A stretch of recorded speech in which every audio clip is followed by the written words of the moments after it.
All right, everyone. I think we're going to go ahead and get started here. So first of all, my name is Drew Lawrence. I'm the operations manager for military veterans and journalism. And I just want to say how thankful I am to have all of you today. Today, we're doing a webinar with Temple University, specifically the Klein College of Media and Communications. And we have a whole host of panelists that I'm looking forward to hearing from. And I just want to say one thing about this event and how excited I've been about it. This is really one of the first times we've ventured into the academic sense. We've had a lot of experiential, on the ground reporters talking about that type of thing, but it's always great and important to take, a pulse or temperature of what's going on in the academic world. And of course, we're going to get to hear from some great reporters too.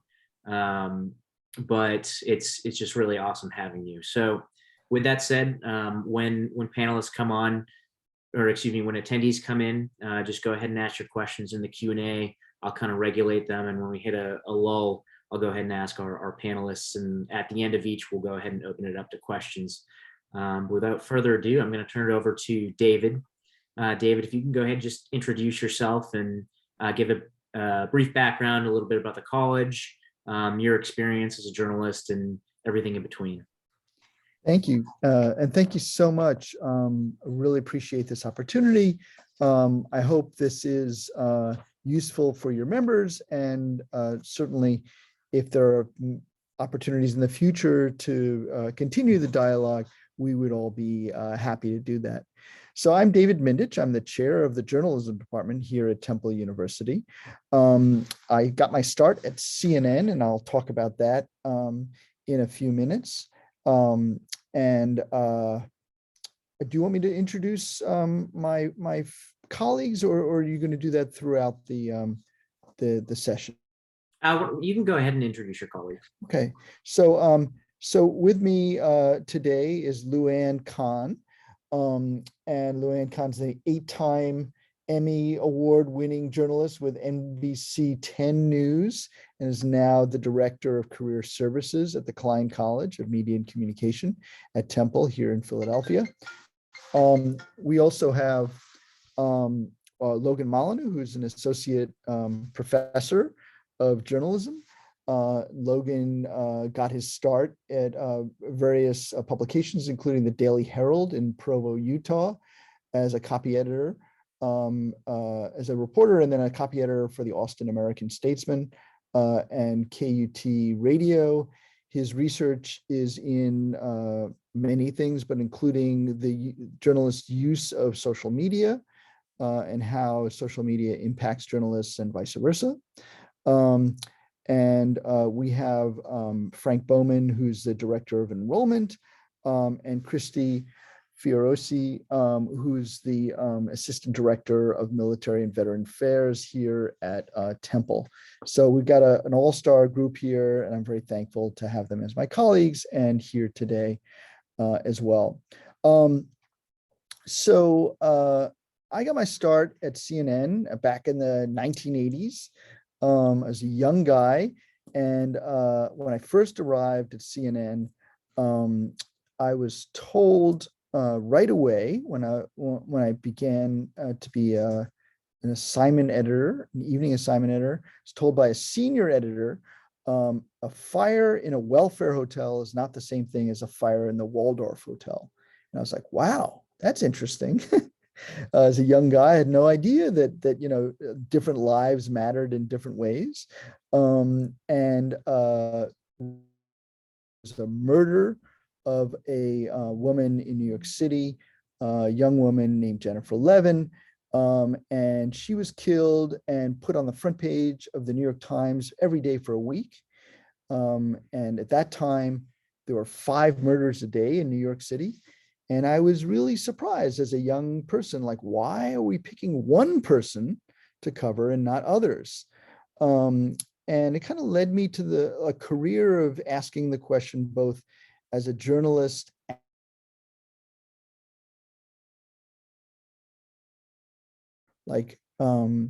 and part of that discussion about which lives matter has to do with the journalists who are doing the reporting, right? And the assumptions that journalists make.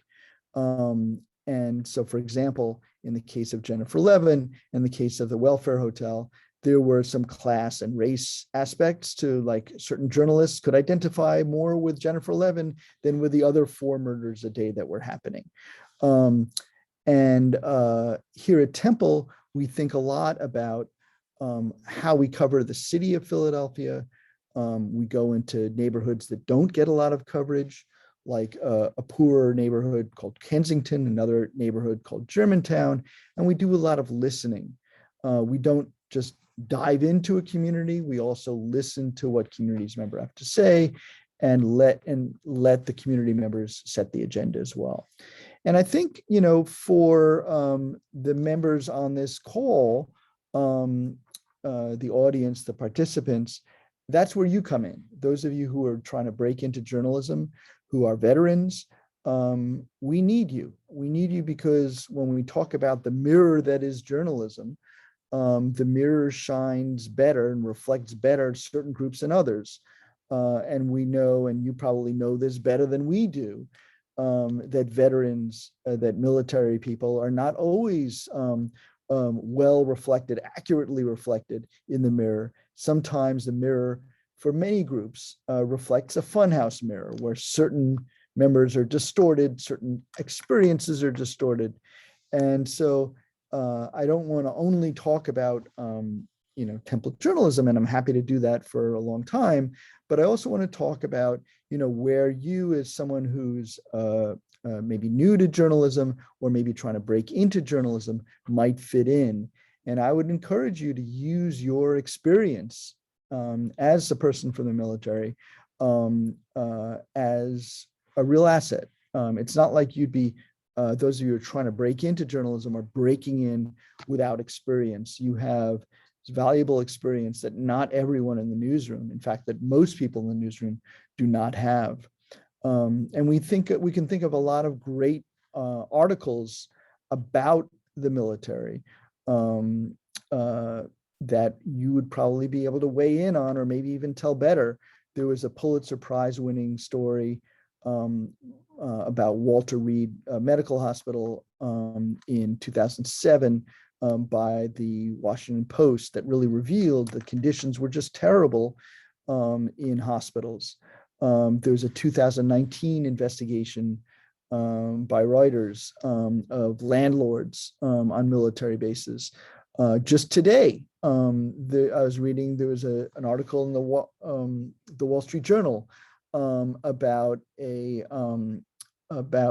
Malaysian fixer who was making a lot of money off of the U.S. Navy, and U.S. naval officers, including very senior people, it's alleged, were really doing a lot of corrupt and questionable duties. So, there are a lot of things. The military is a huge part of the budget. There are hundreds of thousands of people who serve. There are millions of people who have served. And these are stories that can be told. And finally, I'll just say that I heard a great graduation speech by a guy named Robert Krolich, who was the head of Radiolab before he retired last year. And he said that one of the hallmarks of this era that we're living in is that we can, if you're interested in journalism, you can just do it. You might not make a lot of money in the beginning, but we know of a lot of examples of people who've broken into journalism by just starting their own blogs, starting to write about a topic. Brian Stelzer, who worked for the New York Times, started off as a blogger, is now at CNN. And people bring different experiences, whether they're a doctor or a lawyer or a military veteran. These experiences are key, because if we want to tell a true picture, we want to provide a true picture of the world, and that we want this mirror to be accurate and to include all people, that your function in that media universe is completely essential. So I'll stop there and throw it back to you, Drew.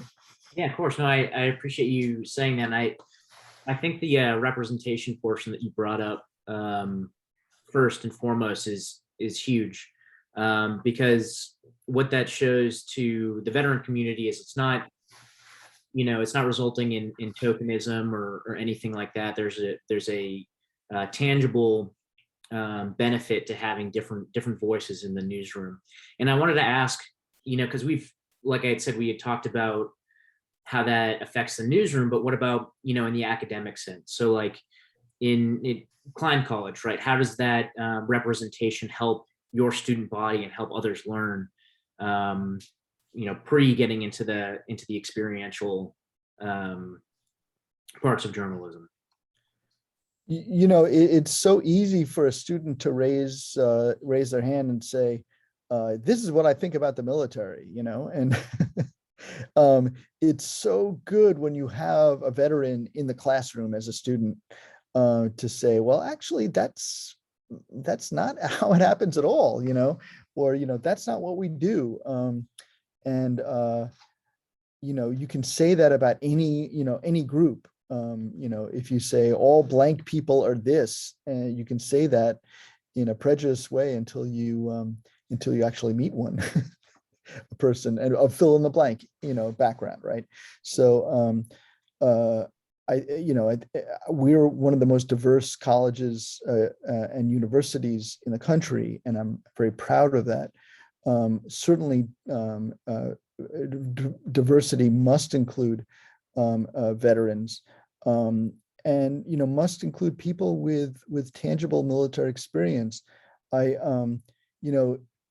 It's so easy to go to war if you don't know anyone who's affected, right? It's easy to send other people's sons and daughters into war, but you need. The stakes are really high, right? The stakes are really high, particularly in a volunteer army, right? A volunteer military. And so the stakes are really high because a lot of people don't have an immediate connection. We saw in the 60s, for example, when there were protests in the street, because every young man at some point was potentially going to go to Vietnam, right? And it touched everybody. When you have an all-volunteer force, you risk not making these connections and not really understanding what people who have the most at stake are experiencing. So it's essential that in every classroom, to the extent that we can make that happen, that there are veterans and people who have served in various capacities in each class.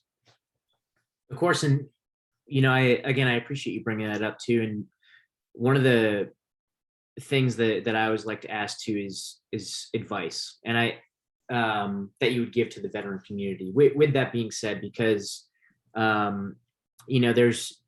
we talked a little bit about tokenism and representation.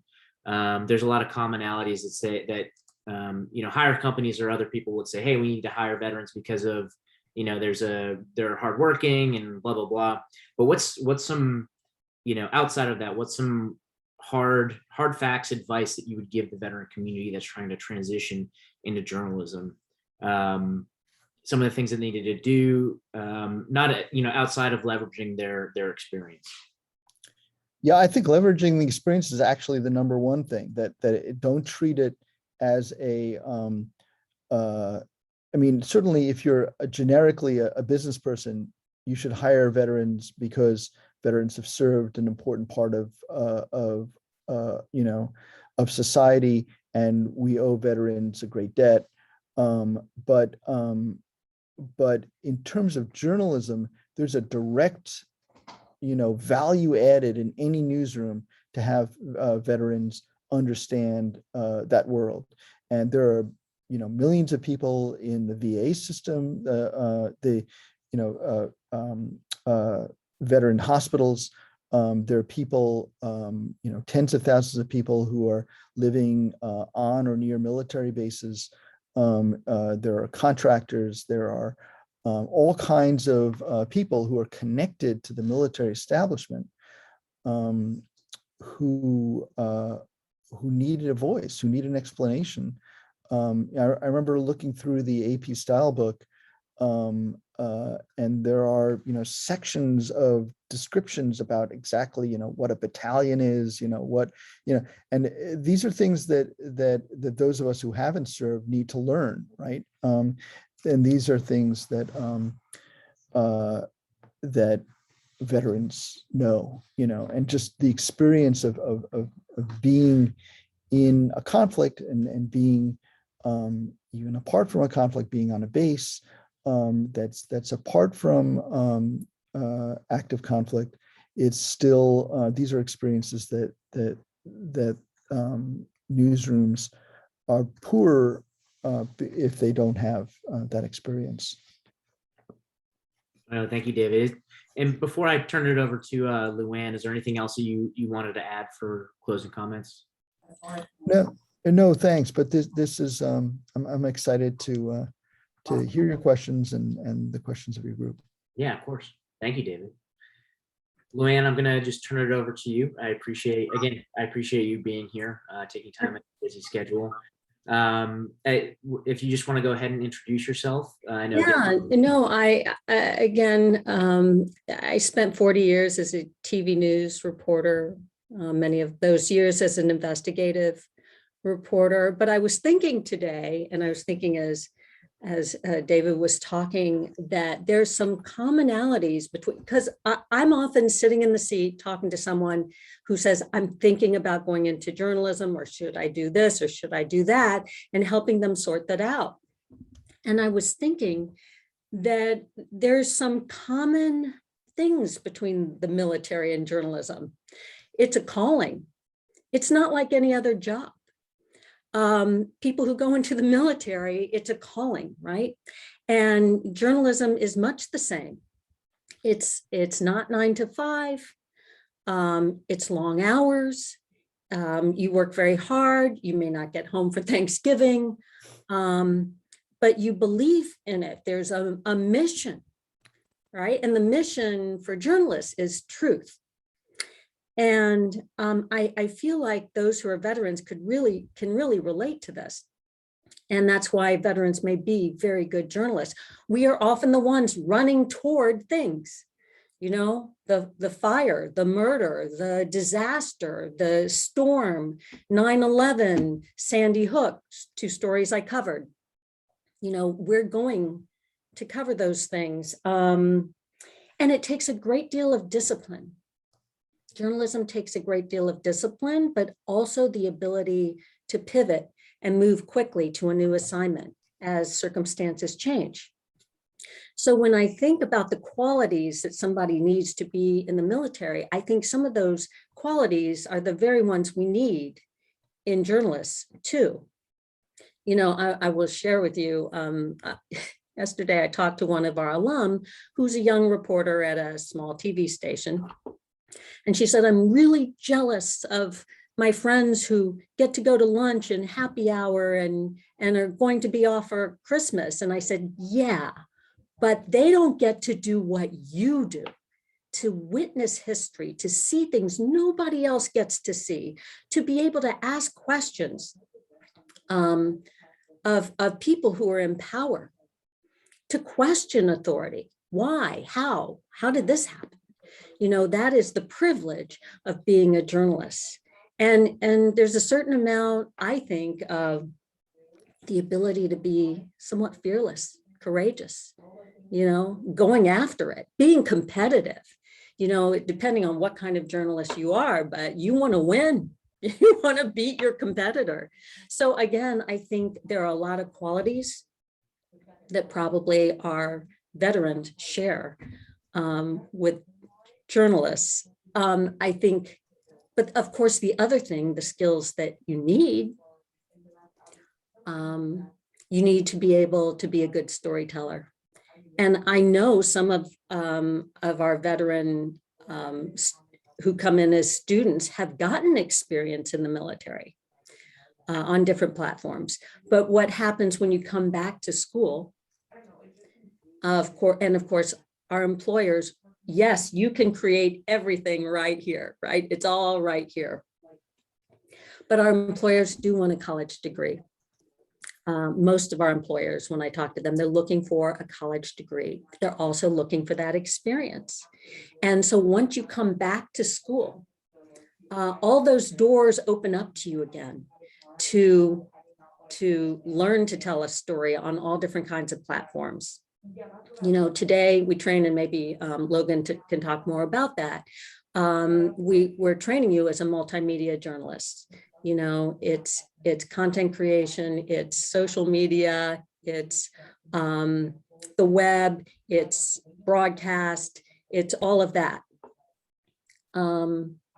And so when you come, let's say, to a college like Temple and Klein College, where you get experience on all the campus media, and then all the employers. In fact, I'm just planning a career fair right now. I don't know if you can see this. These are all the employers coming to our career fair.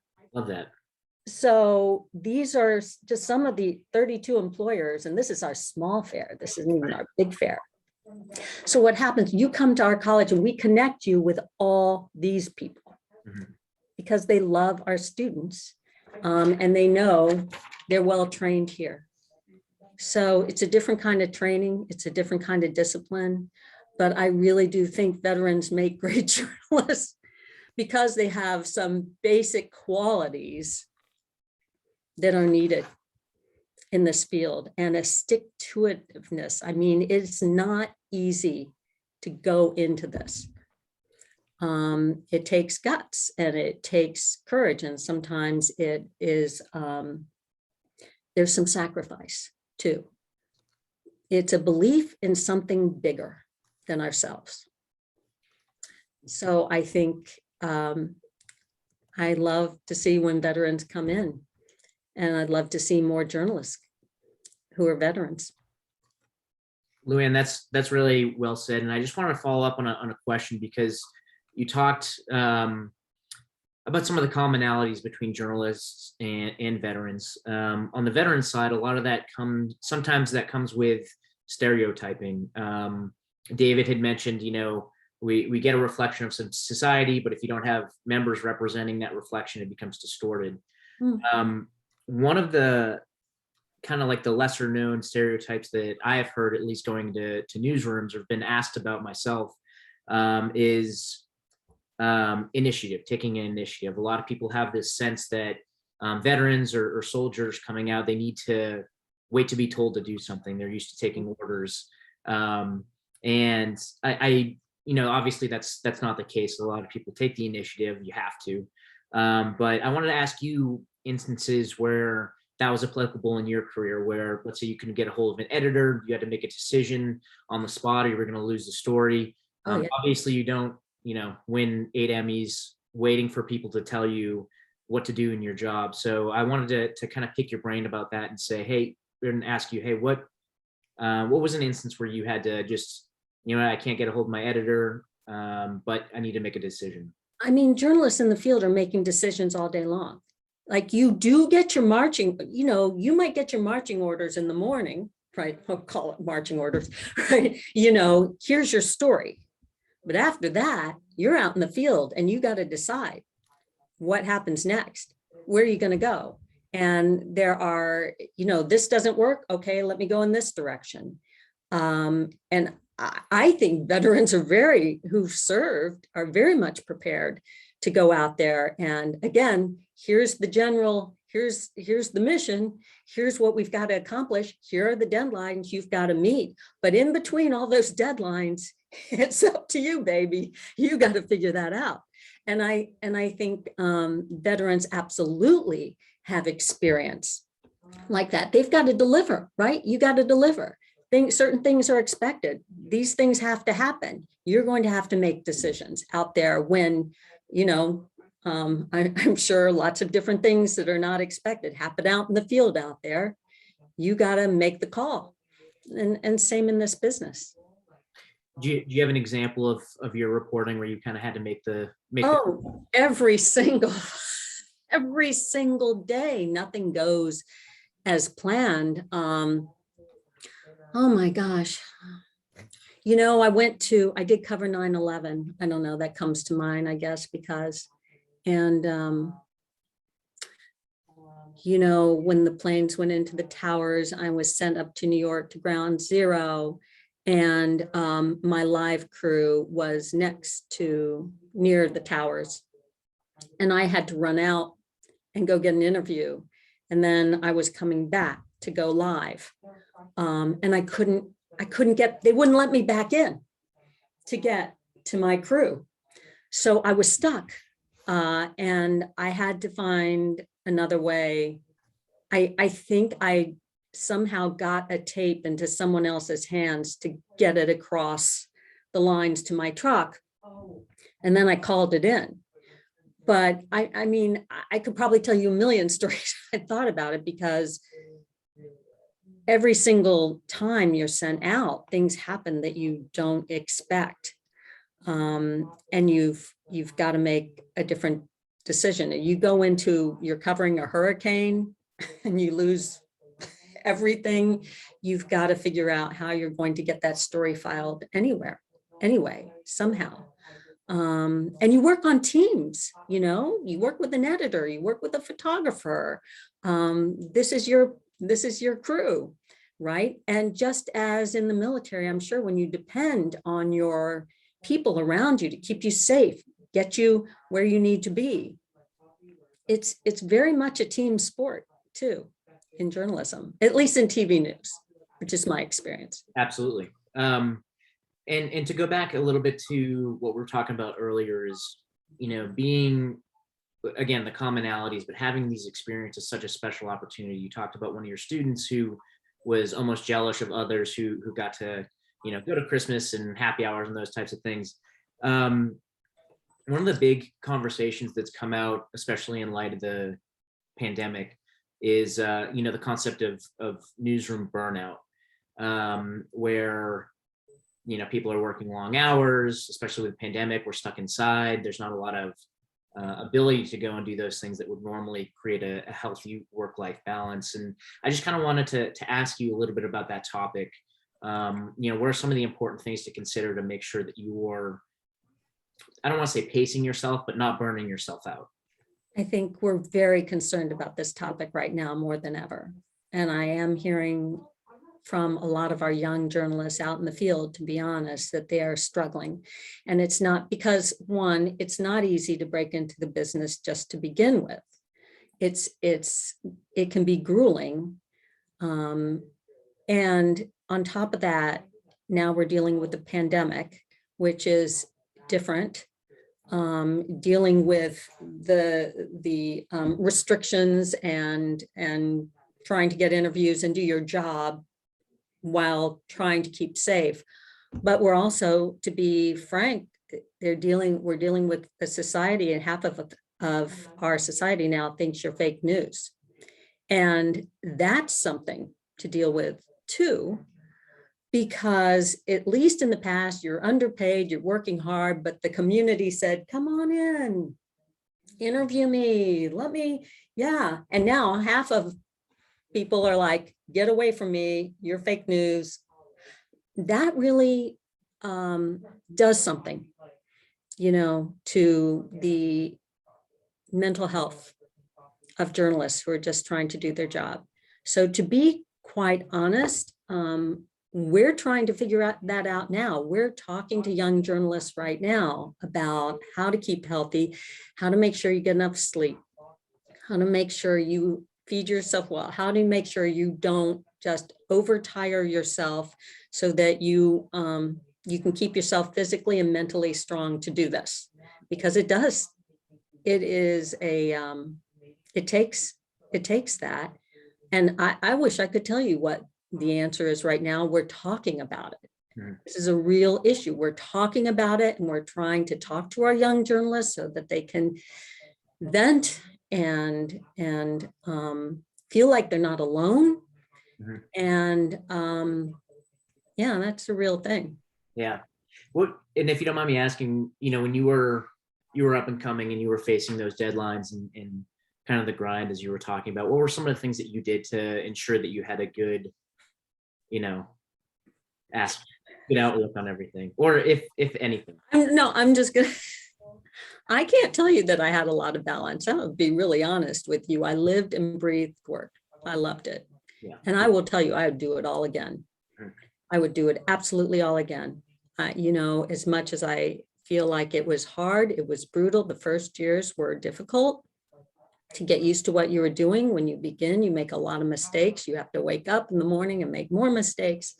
And it takes a long time to really become a professional, to be good at what you do. I am not the best, to say balance. I don't know. I'm not sure. I mean, David or Logan, maybe you can tell me, there were just times in my career I did not have balance, but I loved what I did. And it's one of those things, again, it's calling. If you don't love it, you might need to go do something else.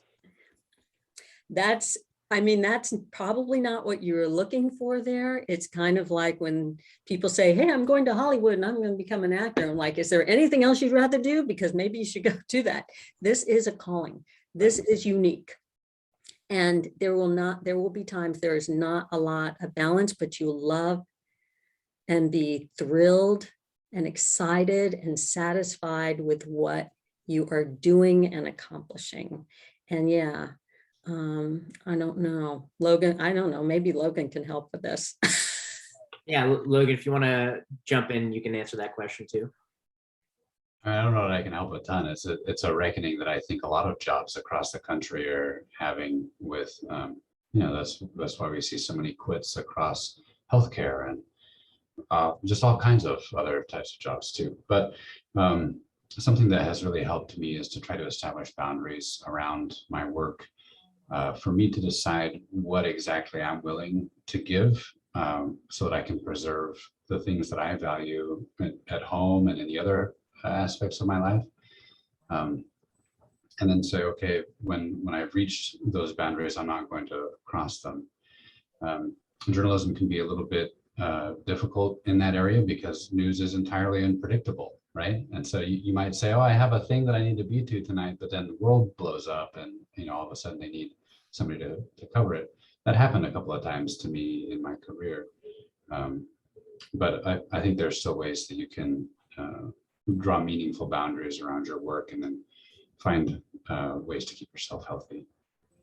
Sure. And Logan, speaking of work, if you could go ahead and just maybe introduce yourself and what you do at the Klein College, a little bit about your history as well. And I do want to say, obviously, I've been super excited to hear from all of you, but Logan, I definitely on the academic sense, I think getting a great pulse of, what students are learning. Luann, you talked about like teaching different things, like how are we coping with the mental health aspects of being a journalist. So I'm very interested to hear from you as well, Logan. Great, sure. So I got a job as a journalist right out of college. I worked at a small daily newspaper for a while, really enjoyed it, was having a good time. I was promoted to the role of editor very soon, which was something that I aspired to. And then I realized that it also involved supervision of other reporters and that being somebody's boss was, really distasteful to me. I would get in trouble for things that they did wrong, right? And that was difficult for me to deal with. So I decided to make a change, and now I'm a professor, but I'm a special kind of professor that also does a bunch of research. So I study what journalists do with their time, and especially what they do on social media. So that's really interesting. But I think the reason that I'm here in this call is that I direct a Master of Journalism program for folks who are interested in, who've already received a bachelor's degree. It could be in journalism or it could be in something else, who are interested in coming back to school for additional training or to make a career switch into journalism. The degree that we offer is 1 year, and that's appealing to a lot of people for the fact that it's can be over quickly. I should also say that it has some drawbacks with it, because part of the thing that you do during your college career is to build up your portfolio and begin job seeking and make that transition. And, especially during a pandemic, it can be hard to do all of those things within the frame of a single year, So you have to consider whether that 1 year time frame is right for you or not. We build our program around the things that Philadelphia offers. So we try to send people out into the city, ask them to report on communities, events, issues, especially social issues that are facing our city. Philadelphia is no stranger to many of the big urban issues that are facing cities all across the country. We have opportunities to report on the people and things that are happening here that are undercovered by a lot of the other larger media. Sometimes, we're able to pick up on things that are flying under the radar.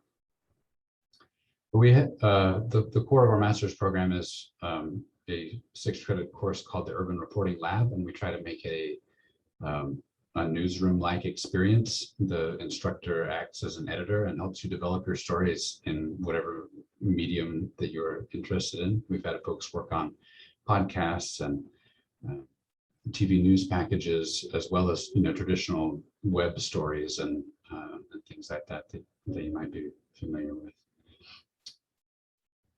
Logan, I just want to hop in and ask a quick question, just because it definitely goes to the why for masters in journalism. I always see the discourse about, it's almost 50-50 about people who are like, hey, go to journalism school, don't go to journalism school, get a master's in journalism, bachelor's, don't even do it at all, go do something else and then get into journalism.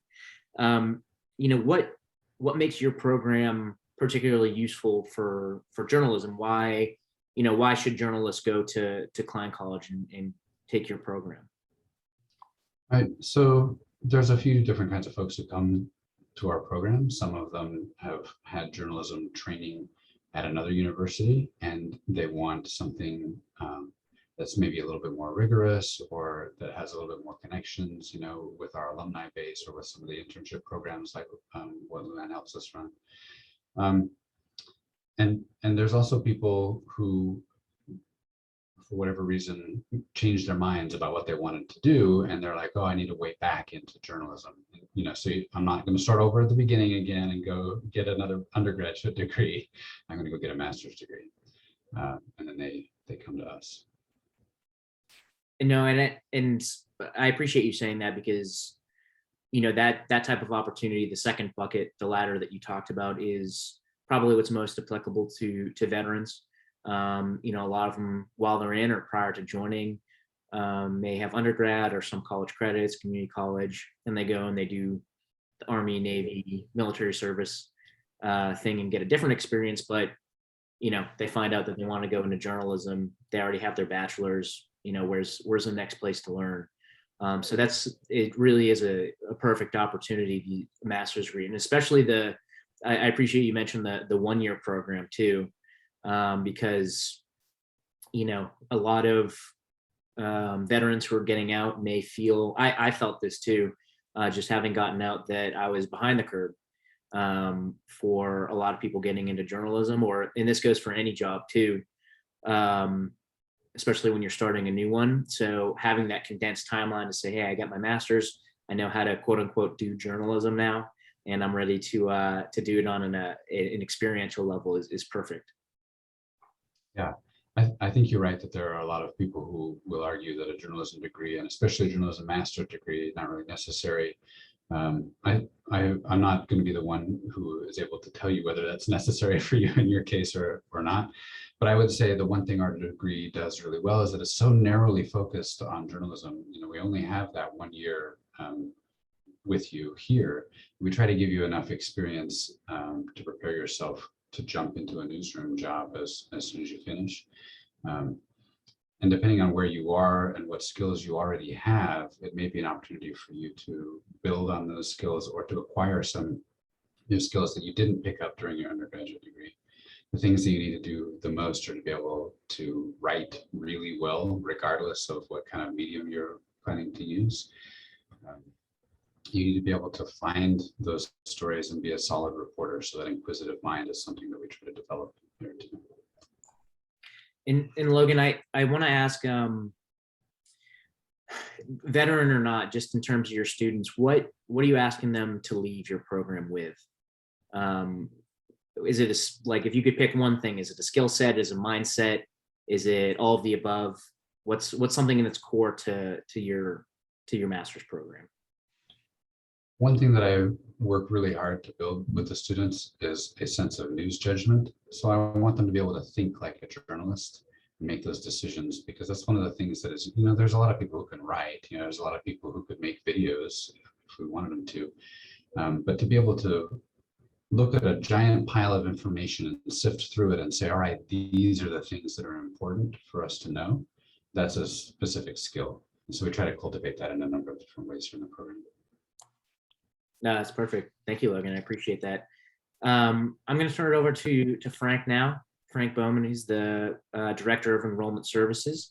Frank, thank you so much for being here with us. One of the things that I was hoping that you could kind of touch on is, we've talked a lot in other webinars and events about getting veterans into the newsroom, so to speak.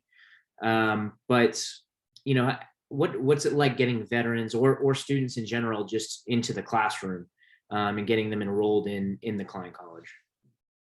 Sure.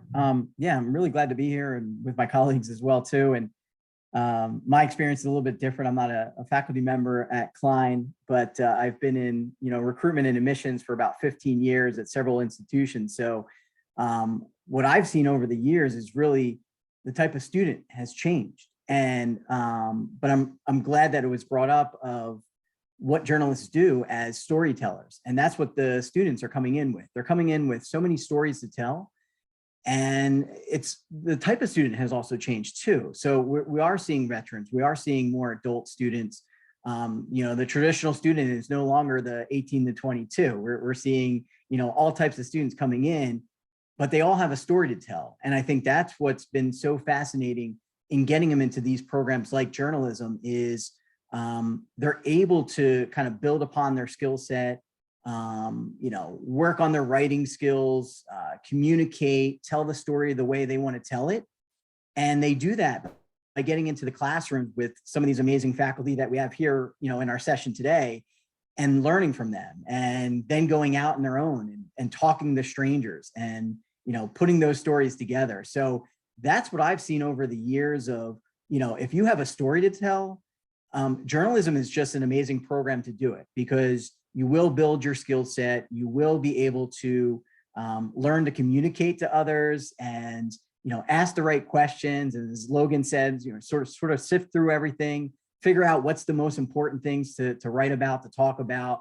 And that's how you tell the story in your own way. And, again, my experience is really just working with the incoming students, of all ages, and just trying to find that right space for them, the right institution, the right program. But again, I've talked to many students, even if they're not even considering journalism or communication fields. And what's amazing is just by taking some of those classes, or maybe coming to Temple and joining our minor in journalism, it's enough of an experience that they can get, that they can enhance those skills to, better tell their stories. So again, I think it's really, I know everyone has a story to tell, and, you can tell it in your own way. But if you get into our classrooms and get in front of, these faculty here, they're going to help you kind of tell that story in the right way, the way you want to tell it on whatever kind of platform you want to tell it on. So, and that's really what's changed over the years, is I think, again, you're seeing students who are, moving from all different platforms or mediums to tell what they want to tell the story about. And again, I think it's just like, you just got to get your voice out there, take some of these classes, experience it, get out into the community, talk with people, ask questions, kind of figure out what's the truth, what's not truth, and put it together, and then just, tell the story your way. Frank, I want to ask you, obviously the end goal for anyone who's pursuing a degree or going into the field is to get a job. or one of the end goals, that to get that foot in the door, especially for our membership. And I'd like to hear your opinion on maybe the hiring process or things like that. But really, as an enrollment and recruiting official, specialist, representative, you're really the first step into that process. As Luann mentioned and David mentioned, newsrooms are looking for people with journalism experience, and especially in the academic sense. And like I said, you're the first step in that, is getting them into the door of the the academic arena. So what makes a good applicant in your mind? What makes someone especially worthy of going to the Klein College, and then they're in building those skills and then getting a job? Just what are your thoughts on that? Well, I'll first say that, my job gets easier when I can work with somebody like Luann, who works with the students when they get to Temple and they get to Klein, and they kind of build their resume and build their skill sets. And then I can tell the parents or the students themselves, before they get to Temple, this is what our other graduates have done, right? This is the success for them. But honestly, the applicants that really do well with us, the students who coming in, I always like to tell them, like, if you're the person who volunteers, who asks the questions, who shows up early, stays late, if you're the one that, you're working on your school newspaper, or you have your own blog, and you're putting all your time and effort into that, that's the kind of passion that we like to see at Temple, because we're going to give you, we're going to help you build that skill set. We're going to give you the resources, but you have to be that leader. You have to be that person who takes what you've learned, takes what you know, and runs with it. And so when I talk to a student, especially if they're already doing some of this, or you could just tell that they're passionate about being a storyteller, they're passionate about something they created, a blog, whatever they're contributing to, that's someone that I can say, listen, you come to Temple, you come to Klein College, you look at our programs, especially like journalism, you're going to be successful. I mean, you can tell that person, just because of what they're bringing to the table already, and they haven't even stepped foot into any of our classes yet. So, again, I think it's easy to talk about the success of our graduates, because we have so much, success for them. But I think, again, it's what a student can bring to the table, what they can bring to that application, and say, listen, this is my experience. This is what I love to do. I'm passionate about it. And if they can demonstrate that, we want them here at Temple. And we've kind of talked around the subject too, but a lot of, especially our members and just veterans in general that are getting out of the service are going to be in an older age bracket. I mean, even if you joined directly at the age of 18, you did your 4-year contract. When you get out, you're going to be 22, which is probably the average of your your undergraduate senior. So already you're already at the end of the line for the average age. And for MVJ, we have members that are in their 30s, 40s, older. So I want to ask, what would you tell veterans who are getting out, who may be hesitant to go back to school, go into journalism school, because they're coming out at a different learning experience or age bracket than probably what their peers are going to be at? Well, I would say that actually that's changing. Like I said, the traditional student of 18 to 22 directly from high school, I mean, those numbers are falling. By 2025, 2026, high school graduation rates are going down. We kind of see that coming. The 24 to 49-year-old age range, that's growing. I mean, that's close to about 40% right now with college students. So they're in a great age bracket. I mean, that's, they're bringing in experience and life experience. I wouldn't worry about the age, because again, I talk to students of all ages. I mean, our incoming class this fall, we had students as young as 15 and as old as 55. So it's, we see a range of students these days. And again, in my experience in the last 15 years, that certainly has changed. Again, I'm talking to people who have families, who are working full time, who maybe started off at college, then maybe went into the military and then came back, and now they're trying to finish their degree. You're going to find everybody from all walks of life here at Temple, especially. So I would say, you know what, use that advantage of your age, your experience. You're going to bring something to the classroom that, you know, some of the students who are coming directly from high school don't have. And so you can contribute to that conversation. But you're going to find many peers who are in very similar place in their life, or, you know, again, they didn't do what was used to be the traditional route and coming directly from high school. That's changing. And I think you're going to find that schools like Temple, and especially at Klein College, you're going to find that there are others who are just like you, coming from all walks of life, all different ages. And you know what? I mean, you're going to be comfortable with it. You're going to see that in the classroom. So, you know, I welcome that. And I've seen the change over the last few years, especially. So, yeah. Awesome. No, I appreciate it, Frank. And Sure. I want to turn it over to Christy, because I feel like a lot of that last conversation, it seemed like it resonated with you. Christy, thanks for joining. Can you hear me? Yes, I can. Okay, awesome. Yeah, thanks for being here. I appreciate you bringing the Temple veteran perspective. If you could kind of give us a little bit about your background and you know, the veteran community there at Temple. Absolutely. So I am the Assistant Director of Military and Veteran Services. And excitingly, I'm actually a graduate of Luke College. Back in 2017, I got my undergraduate, and I commissioned through Temple's ROTC program, and I was an active duty medical officer for the past 4 years. I was stationed at Fort Lewis near Washington.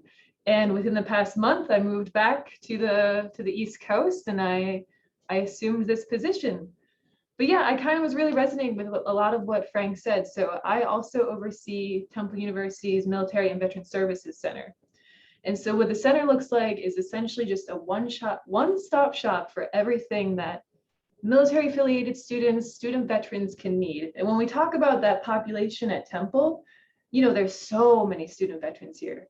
But what we also have is so many folks who are dependents or, you know, spouses of military members that are just also seeking services from the center, or who may also be participating, you know, in all of these other majors or such.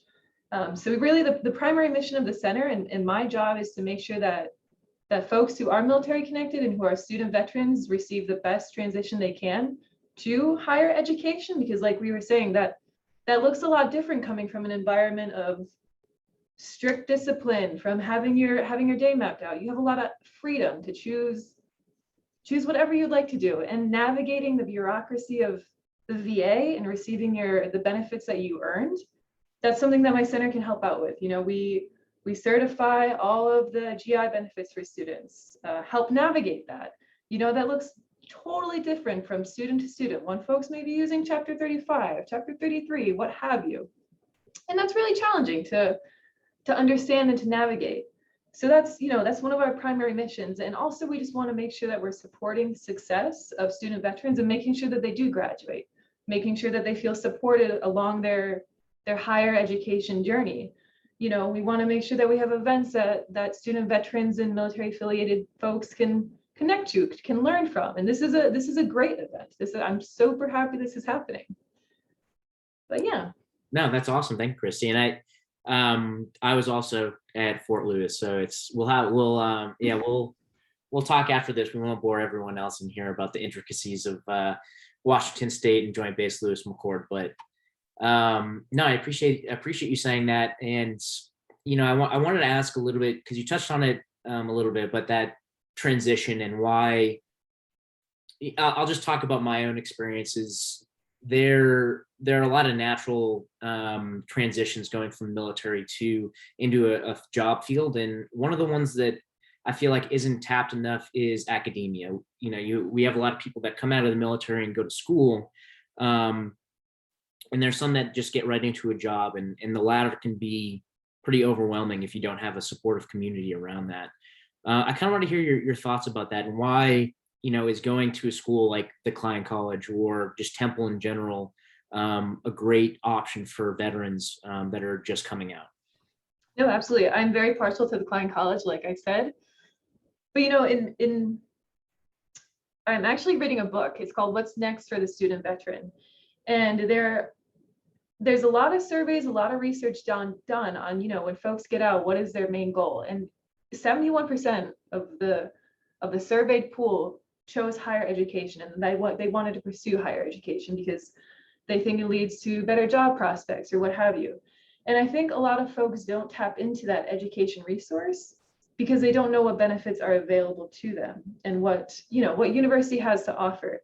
Because, a large number of folks do go into the military to receive education benefits, or a large number of folks go into the military because college may not be for them. And maybe through their journey through the military, they learn that they can go to college, so it's very person dependent on how folks, view college. But, Temple University, Klein College have fantastic opportunities for student veterans. Temple University welcomes student veterans. It is a great option to excel in your career and get the education that you deserve, that you earned through your service. Christy, thank you so much. I'm gonna go in reverse order for closing comments. Is there anything else that you have that you'd like to say to MVJ members, Temple University members? Anything to close out with? No, I mean, this was a fantastic event, and it was great. Like I said, I started this past month, and so learning about MVJ was awesome for me. And if any folks ever want to visit the center, we are on Temple University. We have a fantastic center, and everybody's more than welcome to come see. Awesome. Well, I'll point them your way. Frank, what about you? Any closing comments? No, I'm just happy to be here and just, again, if we offer a lot of different services for students who are looking to come to Temple and Klein, different types of visits. You can meet with our amazing faculty, sit in on classes and things like that. So that's really how you'll find if Temple is going to be the right place for you. Just ask those questions. We'll put you in touch with the right people. So thanks. Thanks so much, Frank. Yeah, I'll send them your way too. Logan? Yeah, thanks for this program. And I would just say, if you have any questions about curriculum, with the way the program is taught, I'm your guy. Awesome. Thank you, Logan. Luann? I would say that if you cannot imagine a job where you're sitting 9 to 5 in some cubicle, and you want to tell stories and you want your life to be an adventure, come talk to us. We'll show you how to do it. Awesome. Thank you, Luann. David, closing us out. Well, a couple things, and thank you so much for this. This has been great. One comment about age. I would recommend wherever your members are interested in looking in terms of higher education, look up to see if there are people outside of the traditional college age, because you don't want to be the only person over 25. And there are some schools where that would be the case. Look up the number of veterans, because again, you don't want to be the only veteran in your college or university. There's strength in numbers. You want other people to understand directly the experience that you had. But don't be intimidated by the age. If you're starting, let's say you're 40 years old and you're saying, well, I don't want to be graduating and being a 40-year-old college graduate. Well, or a 44-year-old college graduate. Well, you'll be 44 no matter what you do. You might as well do something, in the meantime that you find fulfilling, and it's never too late to start. The other thing I'll say, and this is kind of like piggybacking on what Logan said about, one of the things that we offer is news judgment, which is absolutely true. We also are one of the only departments that goes against the parental advice of don't talk to strangers. We send people out, right? And, one thing that the military, I think, provides as a model for anyone who's serving or who has served is like not only sitting at a desk, not only doing work in a cubicle, but most jobs in the military involve talking to other people and getting out. And that's one of the things that we do really well. You might want to do it in a rural area. You might want to do it in a suburban area. We offer an urban experience where we're really trying to make sense of this crazy city, that's diverse and exciting and the birthplace of our extraordinary, sometimes complex, sometimes problematic, but important democracy, Philadelphia. And so, kind of getting out there and talking to people and introducing various parts of society to one another and holding leaders accountable is a really exciting and noble mission. Both the military and journalism at its best uphold democracy and freedom of expression and our freedoms and our safety. I think there's a lot of nobility in both fields. And finally, I'll just say, if anyone wants to talk about journalism, about Temple, or about just anything, questions about how to break in, my email is really simple. It's mindich@temple.edu, and feel free to contact me for anything. David, thank you so much. And I'll send you an email after this. We'll make sure that we get everyone's contact information. Before we close out, I just want to plug one thing. In October, the 21st to the 22nd, we have our first annual Military Veterans and Journalism Convention. It's going to be a virtual gathering of journalists across the country and prospective journalists who are also veterans.